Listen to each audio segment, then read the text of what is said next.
വാണിയംകുളം പനയൂർ ഇളംകുളത്താണ് ശക്തമായ മഴയിൽ ഞാനിപ്പോൾ നിൽക്കുന്ന ഈ എസ്റ്റേറ്റിന്റെ മുകൾ ഭാഗത്ത് നിന്ന് വലിയ രീതിയിൽ വെള്ളം ഇങ്ങനെ കുത്തിയൊലിച്ചു വരികയായിരുന്നു. ഇതിന് സമീപത്തുള്ള ഏകദേശം 7 വീടുകളുടെ ഉണ്ട്. അതിലെ 3 വീടുകളെയാണ് ഈ കുത്തിയൊലിച്ചു വരുന്ന മലവെള്ളപ്പാച്ചിൽ ബാധിച്ചത്.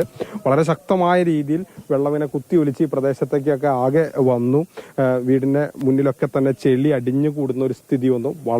പലരും ഒരു ശബ്ദം കേട്ട് ഭയന്നാണ് വീട്ടിൽ നിന്ന് ഇറങ്ങി ഓടിയത്. ഭയക്കുന്ന സ്ഥിതി തന്നെ ഉണ്ടായിരുന്നത്. വെള്ളം നല്ല ഒഴുകി വരുന്നുണ്ട്, നല്ല ശബ്ദം കേൾക്കണ്ടായിരുന്നു മുകളിൽ നിന്ന്. അത് കാരണം പേടിച്ചിട്ട് ഞങ്ങൾ ഓടിപ്പോവായിരുന്നു. മഴ കഴിഞ്ഞ് 2 മണിക്കൂർ കഴിഞ്ഞിട്ടാണ് ആളുകാരൊക്കെ വരുന്നത്. ആദ്യമായിട്ടാണ് മതിലിടിഞ്ഞു. ഈ വീട്ടിൽ ഇടിഞ്ഞിട്ടുണ്ട്, അവിടെയൊക്കെ ഇടിഞ്ഞിട്ടുണ്ട്. രാത്രി ചെറിയ കുട്ടികളുള്ളതാണ്, പേടി തന്നെയാണ്. അഥവാ രാത്രി ഇതേപോലെ ഉണ്ടായി ഞങ്ങൾ ചിലപ്പോൾ അറിയില്ല, ഒക്കെപ്പാടെ ഇടിഞ്ഞു പോവാൻ സാധ്യതയുണ്ട്. അപ്പൊ അങ്ങനെ ആവശ്യം നിങ്ങൾക്ക് ഉണ്ട്, ഇവിടെ മാറണം, രാത്രി മാറേണ്ടി വരും തന്നെ തോന്നുന്നു. മഴ അങ്ങനെ നല്ല കനത്തിൽ വന്നിരുന്നു. ഞാൻ ആ ബാക്കിലാണ് വെള്ളം ഒഴിച്ചു ബാക്കിലായിരുന്നു. പിന്നെ വെള്ളം കെട്ടി നിന്നായിരുന്നു ആ ബാക്കിൽ. ശബ്ദമായിരുന്നു. പേടിച്ചു പോയി. കാല് കുഴഞ്ഞിട്ടേ കുറെ കാലായി. കാലം പോയി. അങ്ങനെ ഒരു മഴ ഉണ്ടായിട്ടില്ല. ഇപ്പൊ ആദ്യമായിട്ട് അങ്ങനെ ഒരു മഴ ഉണ്ടാവുന്നത്. ഇനിയിപ്പോ മഴ രാത്രി പെയ്ത് അപ്പങ്ങൾ ഉറങ്ങില്ല. അത്രമാത്രം ആശങ്കപ്പെടുത്തുന്ന സാഹചര്യമാണ് ഉണ്ടായത്. പല വീടുകളിലും സ്ത്രീകൾ മാത്രമേ ഉണ്ടായിരുന്നുള്ളൂ. അവരൊക്കെ തന്നെ ഇറങ്ങിയോടി ഭയന്ന് വിറച്ചിരിക്കുന്ന ഒരു സാഹചര്യം വന്നു.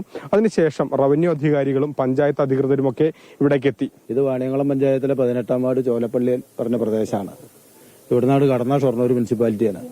ഇതിനോട് തൊട്ട് ചേർന്നുള്ള സ്ഥലം എന്ന് പറയുന്നത് ഷൊർണൂർ മൈലുവാനത്തിന്റെ എസ്റ്റേറ്റ് ആണ്. ഇത് ശക്തമായ വെള്ളത്തിൽ കൂടെ ഈ വീടുകളിൽ കൂടെ സാധാരണ വെള്ളം ഒഴുകി വരാറില്ല. ഈ എസ്റ്റേറ്റിൽ നിന്നുള്ള വെള്ളം നേരെ അധികനാ ചാലിൽ കൂടെയാണ് ഒഴുകി പോകേണ്ടത്.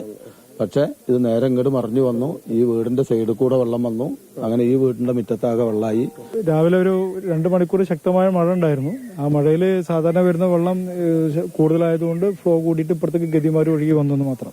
ഇപ്പെടേണ്ട തരത്തിലുള്ള യാതൊരു ഇതുമില്ല. ആവശ്യം വരികയാണെങ്കിൽ നമ്മൾ മാറ്റിപ്പാർപ്പിക്കും. നമ്മളൊന്ന് വേണമെങ്കിൽ വിശദമായ ഒരു പരിശോധന ജിയോളജിസ്റ്റ് അസാഡ് അനലിസ്റ്റ് പരിശോധന നടത്തിയിട്ട് ആവശ്യമുണ്ടെങ്കിൽ അത് മാറ്റി. ഉരുൾപൊട്ടലല്ല. തഹസിൽദാർ അടക്കം ഈ പ്രദേശത്തേക്ക് എത്തി ഈ എസ്റ്റേറ്റിന്റെ മുകൾ ഭാഗത്ത് പോയി പരിശോധന നടത്തി. അപ്പോൾ മനസ്സിലായ ഒരു കാര്യം, ഉരുൾപൊട്ടൽ ഉണ്ടായിട്ടില്ല, മറിച്ച് ഇവിടെ ശക്തമായ മഴ പെയ്തു. അവിടെ ഒരു തോട് ഒഴുകുന്നുണ്ട്.